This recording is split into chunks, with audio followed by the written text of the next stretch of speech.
What is up guys, Standard this side. So in this video, I'm going to show you how to open your Steam console. So let's get started. So first off, head over to Google or any browser and then in the search bar type in Steam, or you can just simply type in store.steampower.com.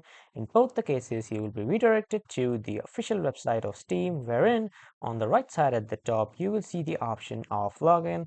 Click on that, and if you are new to Steam, just sign up with your email and password to create your new Steam account. But if you already have a Steam account, simply click on login and then you will be automatically logged into your Steam account. Now, after signing up or logging in, on the left side, you will see the option of install Steam. Click on that and install the Steam application. After installing the Steam application, this is what the dashboard of the Steam application will look like. Now, if we want to open the console mode, we first need to exit the Steam application. No, not just a normal exit by clicking this cross button, not like this. On the left side, click on the Steam icon and then click on exit from here so that it does not run even in the background.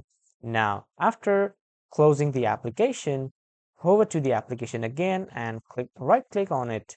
And when you right click on it, you will see the option of properties. Click on that and a new pop-up window will appear of properties, wherein in the target section here, as you can see, I'll just enlarge it.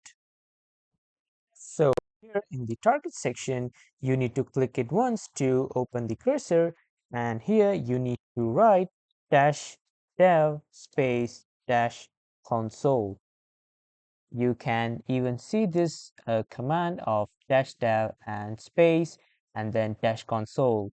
And when you are done, simply click on apply, and when it applies, click on OK to change and save the settings of your developer console. So after clicking on OK, when you reopen Steam, it will open in the console mode. So this is how you can switch your Steam to console mode.